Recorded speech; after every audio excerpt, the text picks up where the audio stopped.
ce qui est pas mal.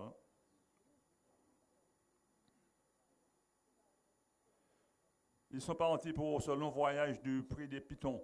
On profite de son avantage initial avec le 2, Folie de Bourgogne, avec M. Laurent Boutoussami. En seconde position, on retrouve le 1, Émile de Jal. Les chevaux des 25 mètres, c'est-à-dire le seul, Dachim du Loyer, se retrouve en troisième position.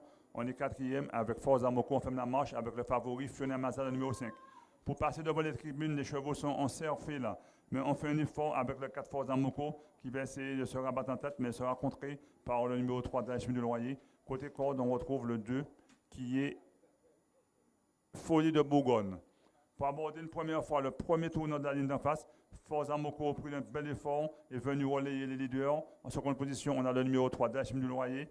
Le 5 Fiona Maza ne se laisse pas compter et commence à se rapprocher de la tête. On ferme la marche avec le 1 Émile de Jal. Au milieu de la ligne d'en face et à 2 tours et demi de l'arrivée, c'est le 4 Forza Moko qui a l'avantage. En seconde position, on retrouve le 3 Dachim du Loyer. En troisième position, le favori, c'est-à-dire Fiona Maza, qui ne se laisse pas compter, est venu tout de suite à la hauteur des leaders, Forza Moko. On ferme la marche avec le 1 qui est Émile de Jal. Position échangée pour aborder le second tournant de la ligne d'en face. C'est le 4 Forza Moko qui a l'avantage, mais le favori, le 5 Fiona Maza, est assez basque. En troisième position, Dachim du Loyer. Quatrième, Folie de Bourgogne. Et on ferme la marche avec Émile de Jal.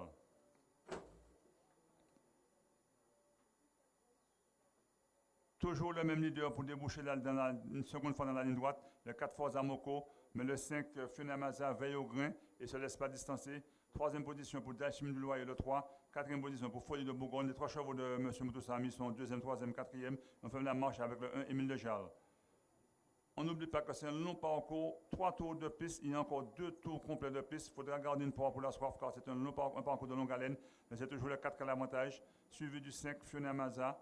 Troisième place, position échangée, on est en serre-fil avec le 3 Dachim du Loyer. Quatrième, Folie de Bourgogne. Et on ferme la marche avec Émile de Jal.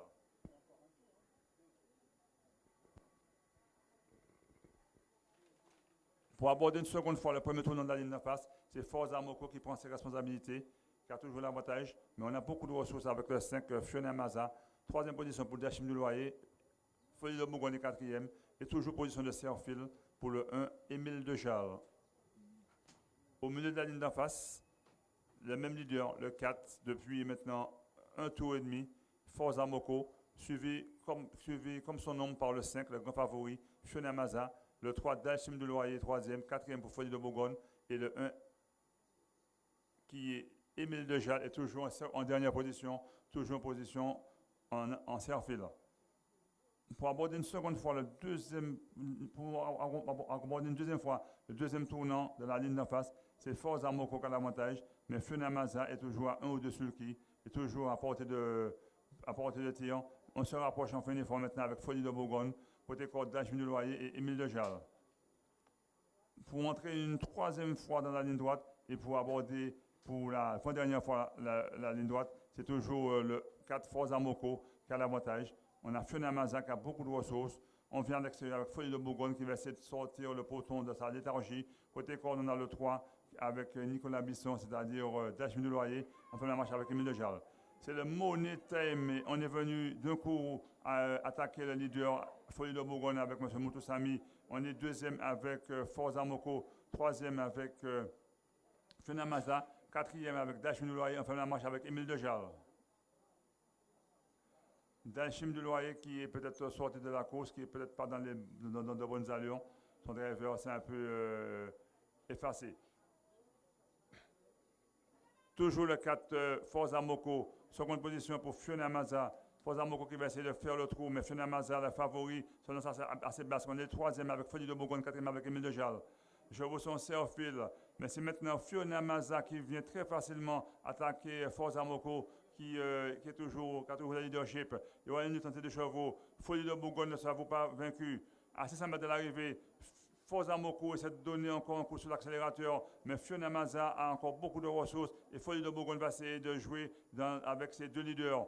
à 304 mètres du poteau, c'est toujours Forza Moko à la montage, même si Fiona Maza, son driver a encore beaucoup de ressources et il débouche maintenant les oreilles, il enlève les oreilles et débouche les oreilles pour faire la ligne droite. Mais c'est toujours Forza Moko le 4 à la montage, même si Fiona Maza vient l'attaquer, il y a une lutte entre Fiona Maza et Forza Moko. Fiona Maza le 5 qui va porter la stockade, mais Forza Moko résiste. Forza Moko, Fiona Maza qui vient de plus en plus fort, Fiona Maza qui va peut-être venir terrasser Forza Moko, Fiona Maza, et c'est Forza Moko qui garde le leadership jusqu'à la fin. C'est une arrivée provisoire. Donc c'est Forza Moko qui porte à la cote de 2,40. On est deuxième avec Fiona Maza qui s'est avoué vaincu. Les deux chevaux les plus en vue. Et on est troisième avec Folie de Bourgogne qui était à la cote de 41 €. Et déception avec le 3 Flash Mini Loyer qui était parmi les chevaux en vue. C'est une arrivée toute provisoire. Mais Forza Moko a pu garder le leadership jusqu'à la fin, malgré la vue